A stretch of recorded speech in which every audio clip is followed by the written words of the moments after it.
Hi everybody, hello. It's Ask Fumi. A new week and a new guest. And I love my guest. Well, you say I love all my guests, but I really, really love her. Because she's so powerful. She's tiny, but her voice is fabulous. My guest today is one of the duo of Frank Gamble. Her name's Yedi. And she and I are going to be girl fanning all through this interview. I warn you already. Hi, Yadi. Hi. Oh, Nice look to at you. meet you. I wanted to fool the place for a You long can time. do whatever you want. Yadi, Yadi, Yadi. Oi, oi, oi. Hoi, hoi, hoi. Hoi, hoi, hoi. Hoi, hoi, hoi. You know, I've been trying. I didn't First, even mean to do that. congratulations on Myth on the Thank release of the you. video. Thank you. I love the video Thanks. because it's everything. It's a lot. It's a lot, but it's not too much. So that's You know, balance because is it's key. so much, that balance, there's Are you art, sure? there's beauty. Yes. I kept wanting to, and it's all carefully balanced visually. I like it, Thank you. and what I also like about the song is you listen to the song and, the hoi, hoi, hoi, hoi gets to me all the time. But then you're thinking the message is so powerful about not being crushed by what it is, that just the belief that, it can be more, we can be more, things can get better. Mm-hmm. I think it's a very important message beyond even romantic love. I think I'm glad that you got that. I got that. because, I'm a quick kid. Yeah. I get things. So I read about your father, that we both share fathers who love music. Yeah. Your father Definitely. he came to the UK. This is the story I read. Correct me if I'm wrong. So he came to the UK to watch the Rolling Stones. Mm-hmm, And he thought, 76. Yeah. and he thought, all right, I'm going to stay here. Yeah. Basically. Basically. Yeah. I mean, he's a little bit of a fantasist, but so am I. I don't know, if he's exaggerated a little bit, but I don't know. That is basically his story. He is It's that a mad. great story. Yeah. He followed the band. Yeah, he followed a band. Because my father And then he threatened- created one. because my father, throughout my life, my father would grumble, oh, I should have followed Rex Lawson. I wanted to join Rex Lawson's band. And I'm like, oh, get over it already, daddy.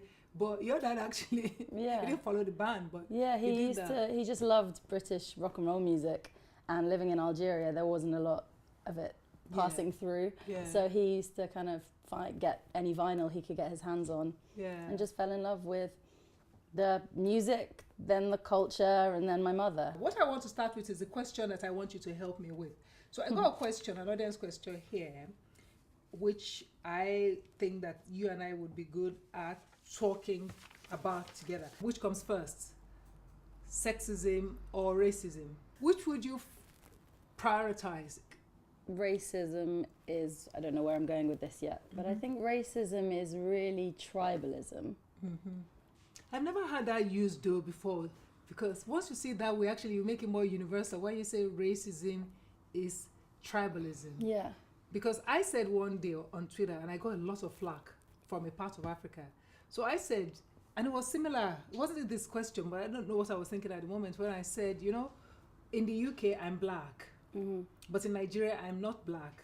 I thought to myself, okay, what do we do? Which matters to me more? Which hurts me the most?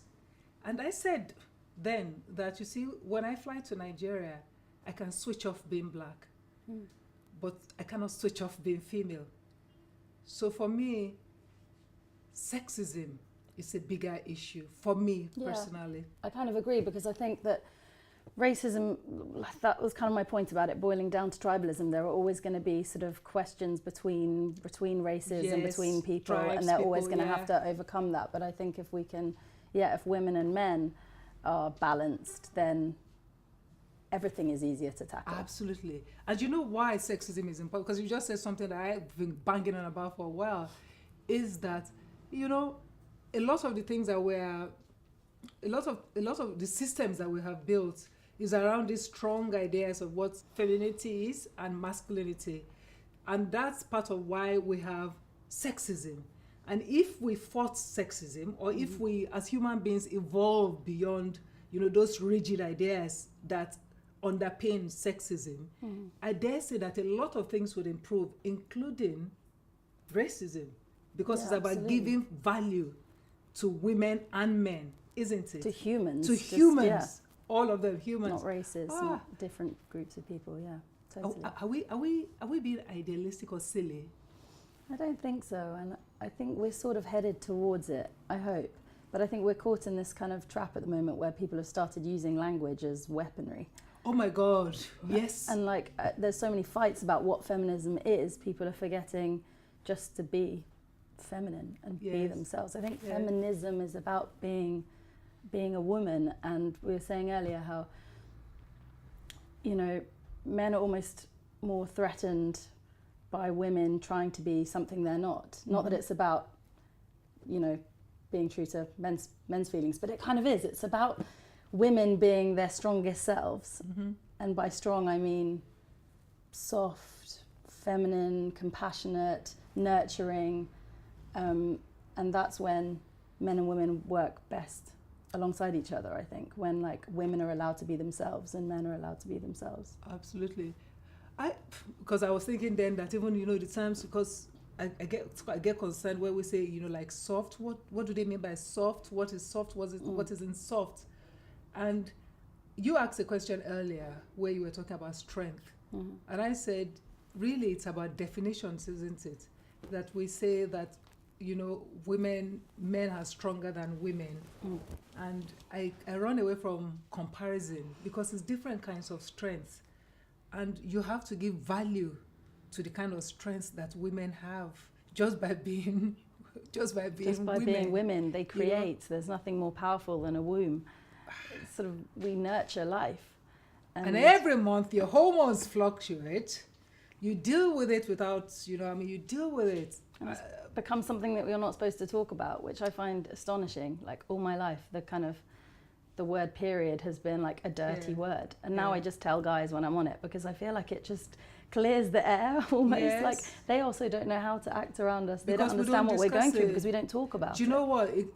And I've never actually spoken about it on TV, and I'm sitting No, down with you neither now, have I. and I'm thinking, yeah, maybe this is the moment to talk about it, because, you know, for me, for years, apparently, I had endometriosis, and I suffered immensely. But because I'd grown up wanting to be strong in a certain way, never wanting to be vulnerable, I never got the kind of medical help that I needed to get until it was too late, almost life-threatening. And there's no strength in that. There's no strength in that. You're just harming yourself. Yes. But we all do it. I mean, the amount of times I've done that in my life. Just not being able to talk about some of these things. So And that actually, sorry to interrupt. When I went through like probably the biggest thing that's ever happened to me, I tried to cope with it like a man, and like whatever that means. But I was in a relationship and oh God, I don't even know if I want to talk about this on camera, but well, it's happening. Yeah. My ex-boyfriend was paralyzed in an accident, and he had a very like manly, strong way of coping with it.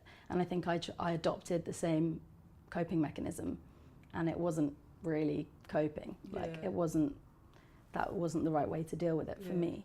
And it's taken me about 5-6 years to sort of come to terms with it in a way that isn't just strong and like a warrior. Because that didn't get me anywhere. It just got me really hard, like armor. And I think it blocks creativity. Totally, yeah. Which is why I'm going to go to the first video I saw of you. Your earlier life. I think it was The Blow. My early life. Okay. It was The Blow. I mean, you were styled beautifully, you were beautiful. Thank you. You know, but there was a hardness that I no longer see. Oh, really? Yes. I think maybe I can never really remember how I felt in the past. All I know is how I feel now. And I definitely feel more in control of my creative decisions now and more at ease with myself. And I think I felt like I was under attack back then. Hence writing a song called The Blow, about essentially being armed. I think I was just fighting a lot of things back then. And that's probably reflective of the type of people I attracted into my life, maybe. And now I think I'm attracting the kind of people who can allow me to create more freely, perhaps, and more honestly. Sort of more nurturing and therefore much more blooming. Yeah. Do you know what I also noticed in that video, which is going back to the things that we sometimes are not encouraged to talk about on a deeper level, is that from the styling you could tell. What more The restricted? styling was hard. Yeah. You are a beautiful girl. You've got a beautiful body. Thank You know, so that's not. You could a stylist. There's no work really for the stylist to do in that regard. But it was your eyes that gave everything away. And the only reason I recognize is because I've been there. I look at some of the old videos of some of my work and I'm like, oh my God, you poor child, you were in pain, weren't you? You know, I could sense my own pain. My own daughter was watching some of the old shows and she came and said, Mom, you were suffering. Couldn't Maybe you that's see? why they styled me in that way, because I looked vulnerable. So Yeah, so maybe they were that's why trying they to kind of make you covered me hard. up. Like, we'll just put some strong shoulder lines in there and you'll be fine. We just put some strong shoulder line. That's like the 80s. I've got very sloping shoulders. That's like the 80s where, you know, all the women wanted to be stronger and then Yeah. we started wearing, Yeah. you know, they started wearing. Anyway, Now that's- I'm like, want to embrace my curves as much Yeah. as possible. It's more empowering to. And your curves are good. Thanks, baby. So girl. I've been looking at your Instagram. I've been looking at your curves. You know, the same thing with me.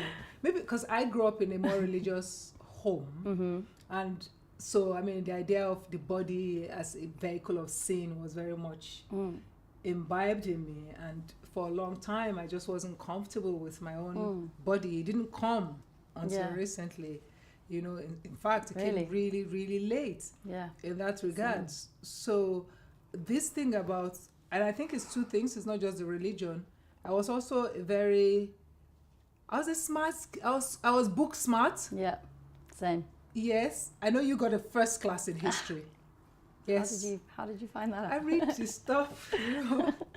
And I On my parents' wall in my house. I did that for my father too. I said, like, you want the certificate? This is a certificate. Thank you. Bye.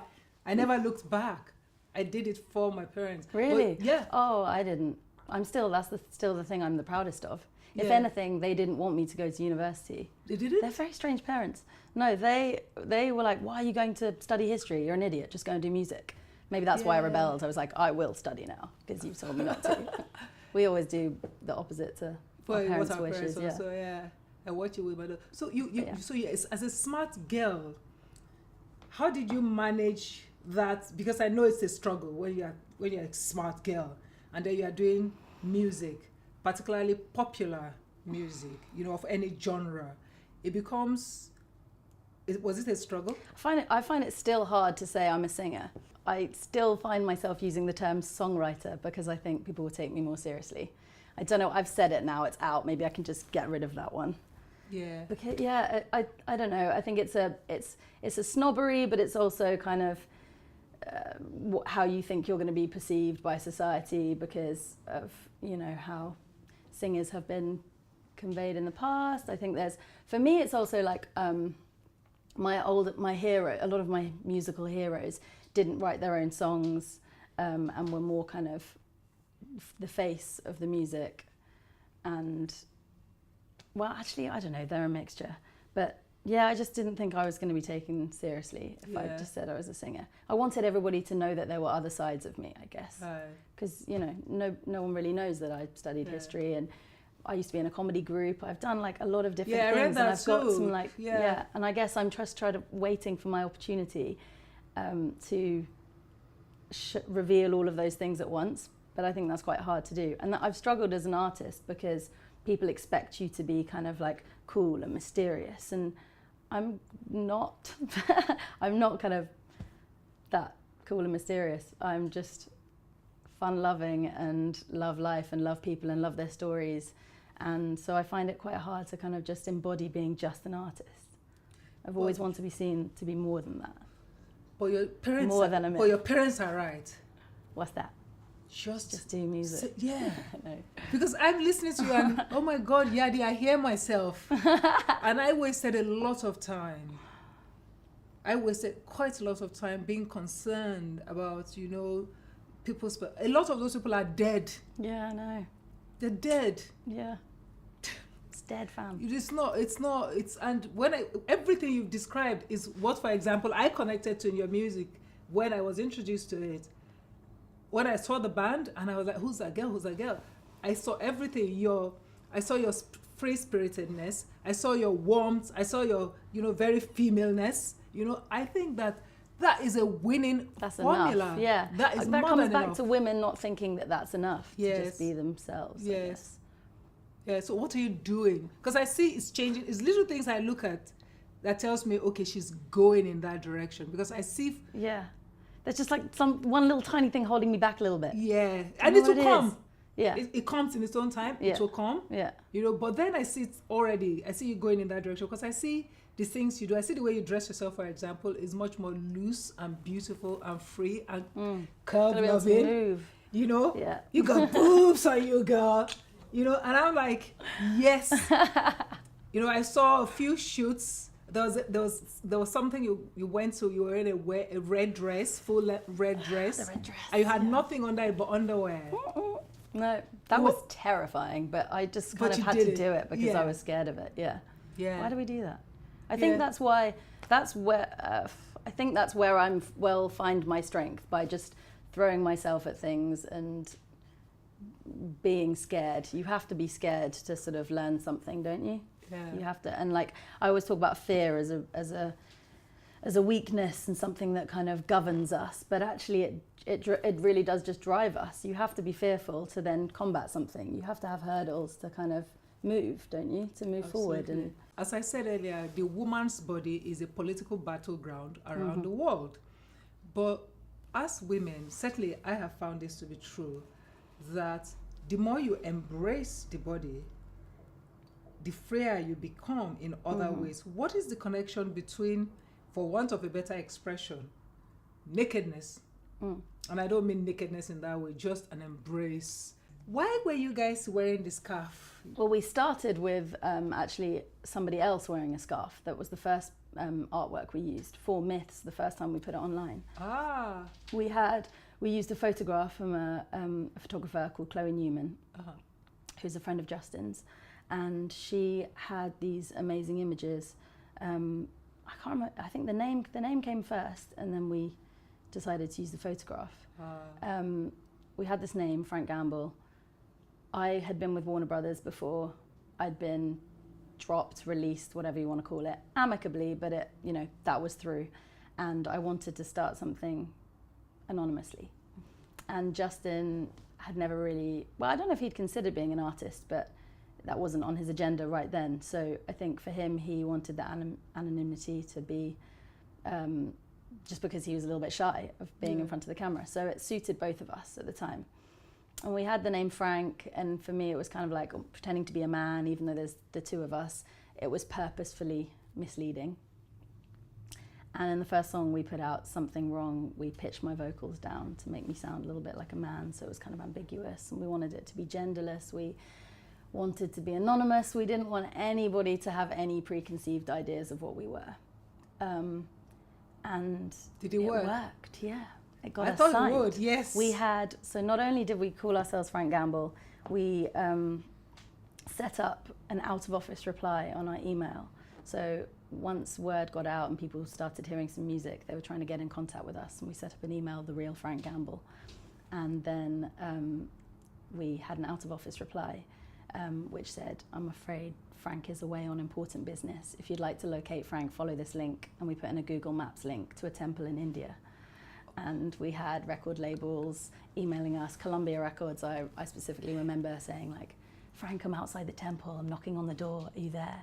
And we were just like, yes, that's what we wanted. And it was playful because everyone was playing along. They liked the kind of the drama of it and the. But I must ask the difficult question: if that had been Anne Gamble, would it have been the same response? Definitely not.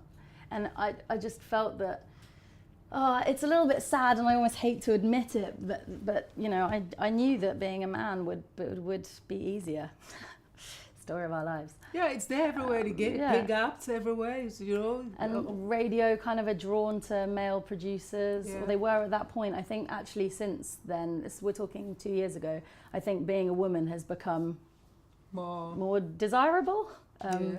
And people are embracing women more, should I say? I think, the reason why it's important to mention it actually is because recently there was all that controversy about pay at the BBC and the gap between men and women.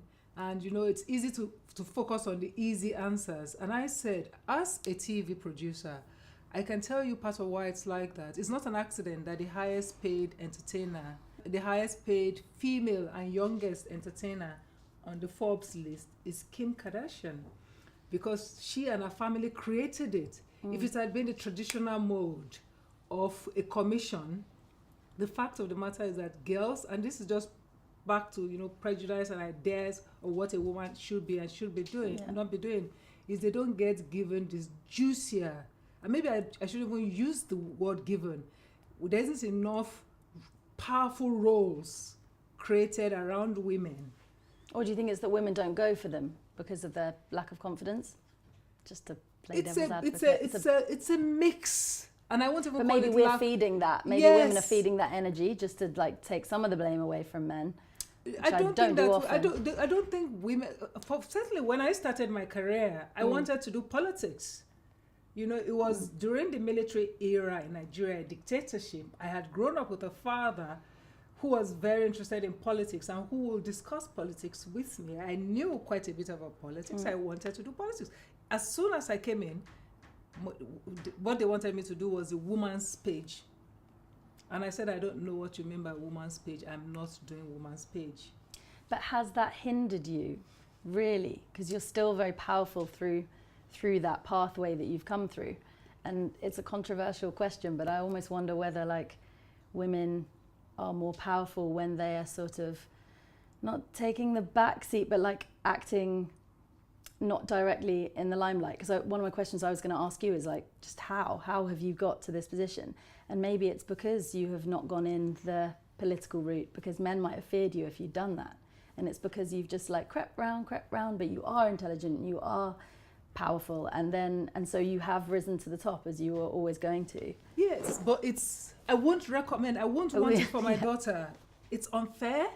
It's not just unfair, it's a waste of human resources and human capital. I have had to create everything that I have done. Oh, it's tiring. It's exhausting, Yedi. It's made me this strong person. I don't mind being this strong person. I would have liked to know the other person too. And I think that more and more women should be allowed that. And when I use allowed, I do mean allowed. Is that example I've given you.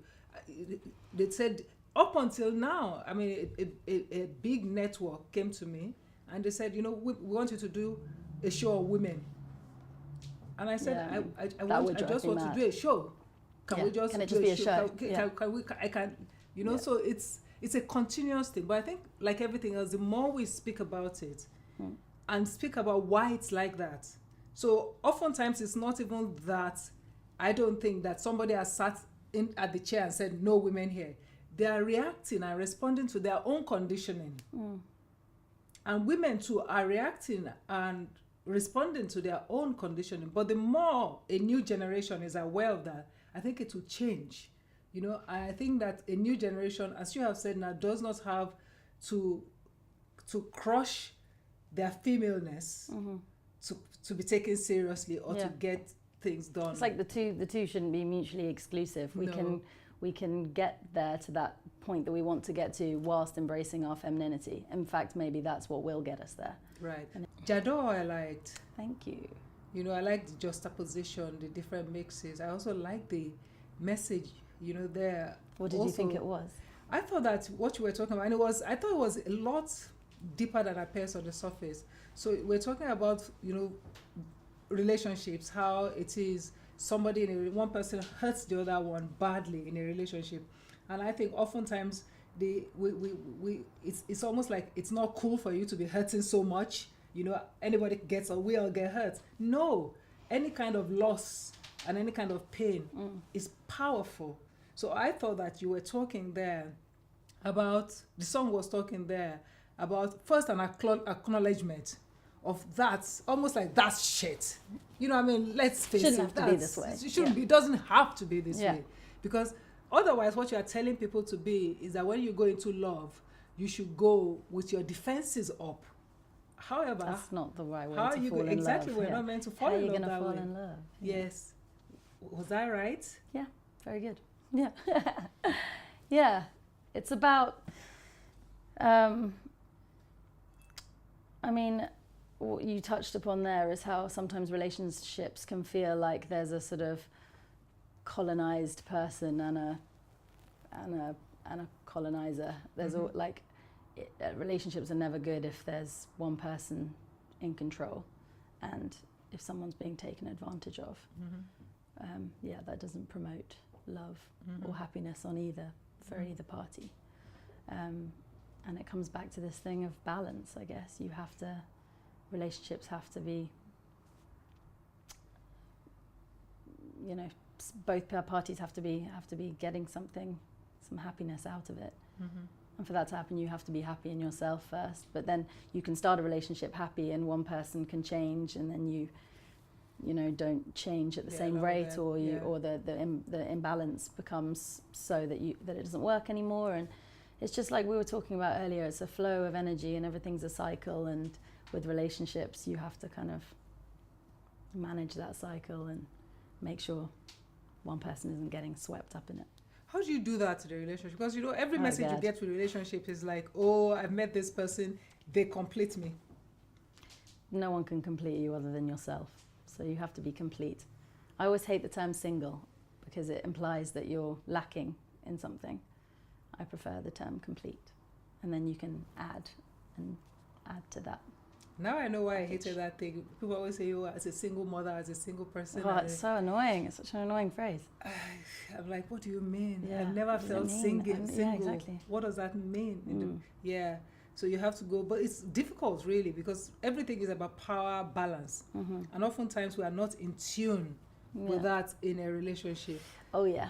And relationships, people also underestimate how damaging relationships can be if it goes awry in a way that just shuts you down. Yeah. And it does shut people down, both male and female. It definitely often does. More women than men.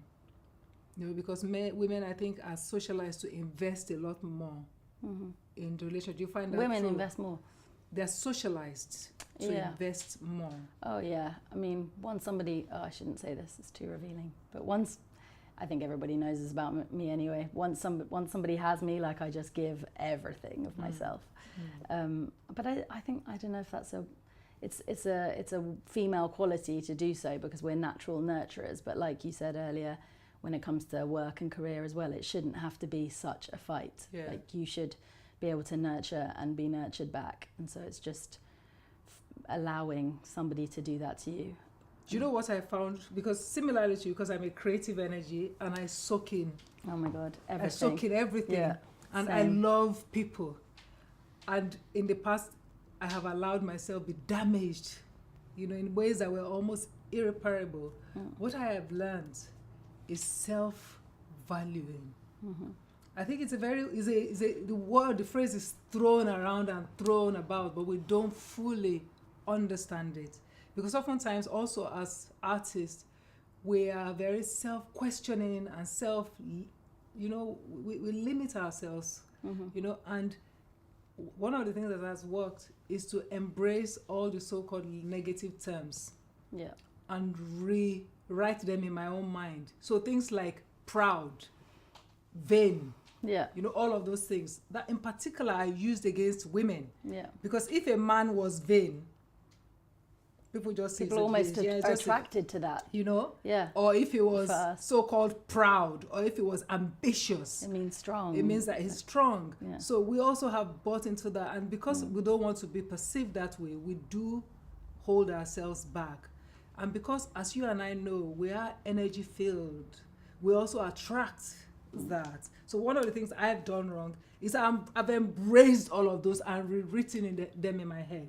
So that any other person's projection or ideas of it is their idea of it. That's important because, like you, I'm almost more comfortable with being by myself because when I am with somebody else, I allow so much of them into my space, into who I am, and so I almost feel more I kind of believe in my value more when I'm by myself, because I'm a sponge and I take other people's advice, and then you end up kind of letting almost too much of that into yourself.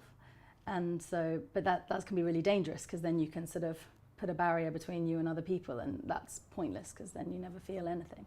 So I think it's about, if you can do what you say and use those terms for empowerment, that's how you maybe are strong enough to let other people into your space while still being able to protect yourself. Yes, and not being afraid to lose people. Yeah. I think that one of the biggest fears is that we think they will leave us, whether it's a boyfriend or a friend, even a girl. And as if you lose if you lose that fear, you will say to them what you feel. And if they can take what you feel, because then they will have to deal with your full self.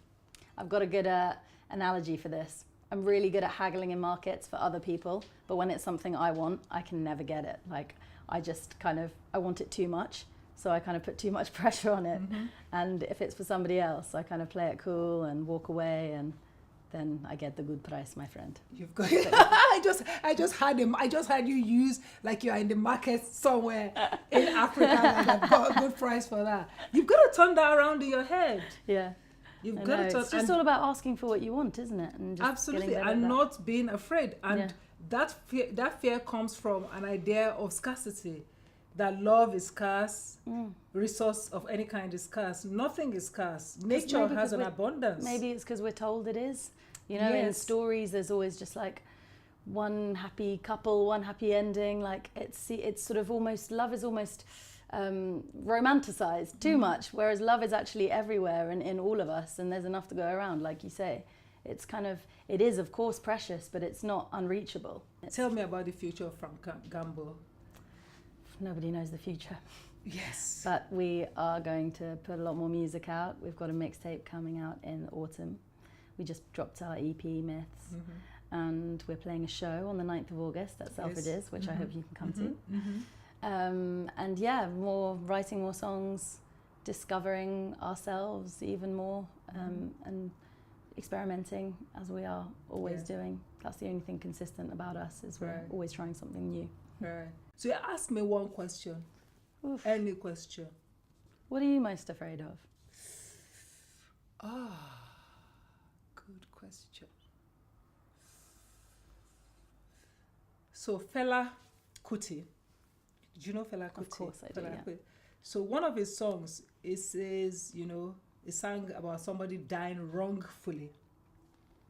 And I've interpreted it in my head to mean dying without your purpose fulfilled. There was a relative of mine, the moment he died, I felt him. I felt him passing on.